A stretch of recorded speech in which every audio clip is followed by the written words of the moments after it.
Let's prepare on the TNTRB Polytechnic Exam 2012 Civil Engineering question paper. Question number 11. If the hinged end of a propped cantilever of span L and flexural rigidity EI undergoes a rotation, then the shear force in the beam will be what? So here option D is the right answer, 6 EI by L square into theta. 12. Clockwise moments M are acting at both the ends of a uniformly simply supported beam. Then the ratio of the slope at the end to the slope at the center will be what? Okay. So here the slope at the end in this case will be ML by 2 EI and the slope at the center will be ML by 4 EI. So when you take the ratio, it is 4 by 2 and 2 will be your answer. C. Question number 13. If a moment M is applied to the hinged end of a prismatic propped cantilever, then the moment at the fixed end will be what? So when it is a hinged propped cantilever means the moment will be taken half only at the fixed support. So you can directly go for the option B, M by 2.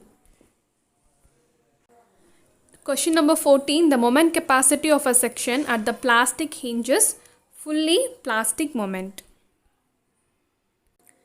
Question number 15. The maximum bending moment under a particular load moving among the several moving loads on a simply supported beam occurs when that point load is placed.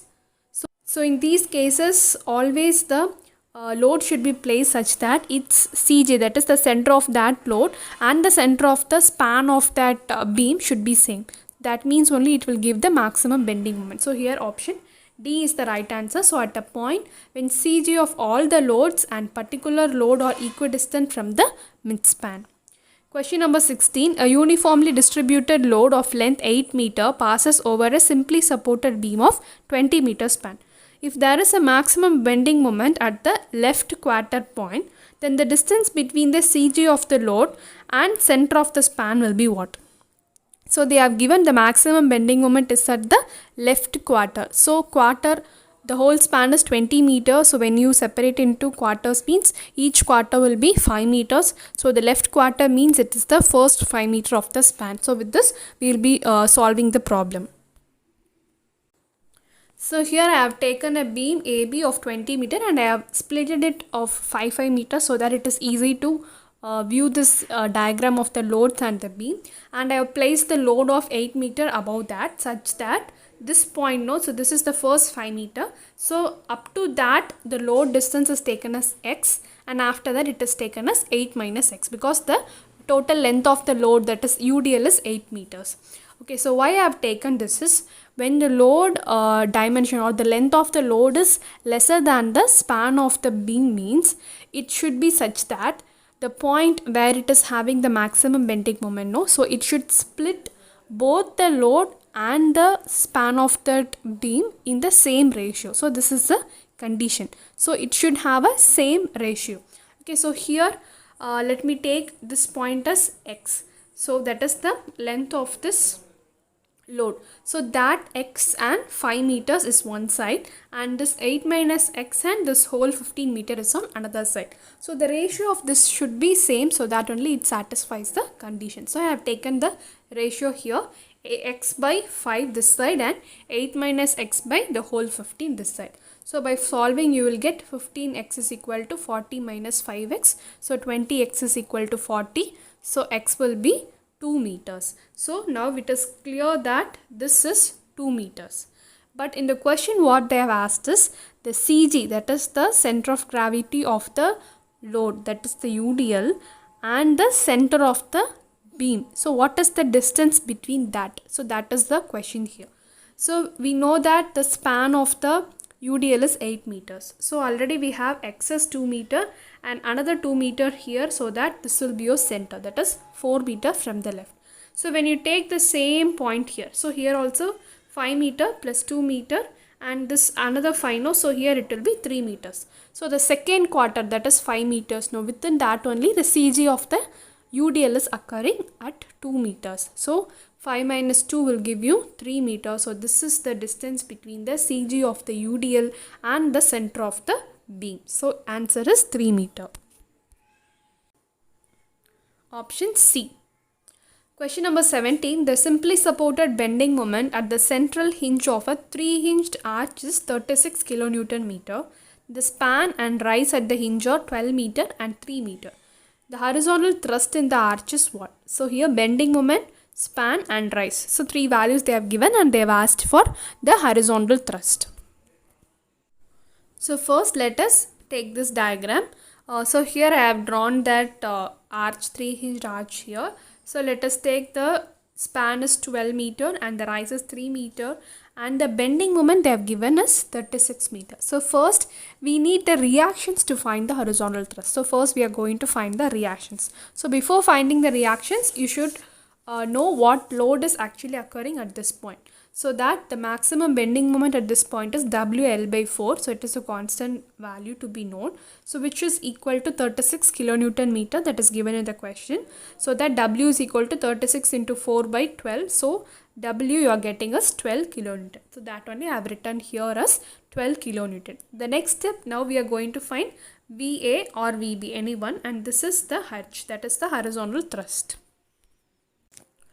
So now if you see means this VA into 12. So I have taken at VB the moment is 0. So VA into 12 is equal to 12 into 6. So that will give you the moment at VB. You can write it as VA into 12 minus 12 into 6 also. I have written in the other side. So you are getting VA is equal to 6 kilonewton. So you have got 6 kilonewton now. And the moment at center is 0. So this is the condition for the 3-hinged arch. So let us take at this point it is 0. So when you are taking again the moment here, this VA into 6. So VA into 6. So 6 into 6. VA is 6 minus H. This is the H, no? So minus H into 3. So while you are taking the horizontal reaction, you should take the rise. So here it is 3 meters. So H into 3 will give you 0. So 36 is equal to 3H. So H is equal to 36 by 3 is equal to 12 kilonewton. So here option D is the right answer. Question number 18.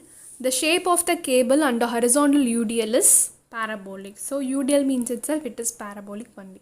Question number 19. The cable of span L and central dip D is subjected to the uniform load W per unit horizontal length.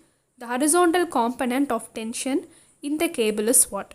So in the 17th question also we saw a similar thing only, but it is the arch, here it is the cable. But in the both cases we are going to find the H only, that is the horizontal component only. So we can solve in that method itself. So if you take here, I have drawn the cable here. So the dip they have given us D and the length they have given us L. So the similar thing I have drawn as a arch also, arch like structure here also with VA and VB, and the length is L and dip is D, and they have given us load is being spread on that with W per length as the load, no? So that also I have drawn on the top and the horizontal thrust. So in that step what we have done, first we found the VA, no? So here also I am going to do the same thing. I am taking the moment at VB is equal to 0. So VA into L will give you W into L. So here it is a UDL, no? So W into L into L by 2. So that is the distance. So you are getting VA is equal to W into L by 2. So here again we are going to take the moment at center is equal to 0. So that VA into L by 2. So VA is W into L by 2 into L by 2 minus H into D, and you have to include the UDL also, because in the left hand side of that center we are having the UDL, no? So you have to take that area, that is the left hand side area alone. So it is W into L by 2, not L, because we are taking only the half. So W into L by 2 into the center of gravity point, that is L by 4. So W into L by 2 into L by 4. So that will give you WL square by 8. So when we are taking HD, it is WL square by 4 minus WL square by 8. I have taken this to this side. And H is equal to WL square by 8D. So this is the horizontal component of the cable. If they have asked tension in the A or tension at B means, you can take this formula, that is root of V square plus H square. So you can use this to find the tension in the cable. So here option B is the right answer. Question number 20. A compression member has one end hinged and other end rigidly fixed against rotation and sway. Its Euler's buckling load is 120 kilonewton. What will be its buckling load if both ends are fixed against the sway and rotation? So in the first case it is one end hinged and one end fixed. In the second case it is both ends fixed. So first it should be known all these four conditions. If both end hinged means the effective length is L only. So this is the effective length. Both end fixed means it is L by 2. One end hinged and one end fixed means L by root 2.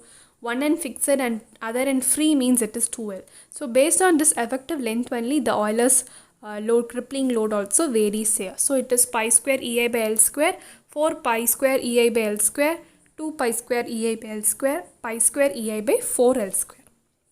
So in the question they have given for one hinged, one end hinged and one end fixed, it is 120 kilonewton. So it is given as 120 kilonewton. So it means that this formula is equal to 120.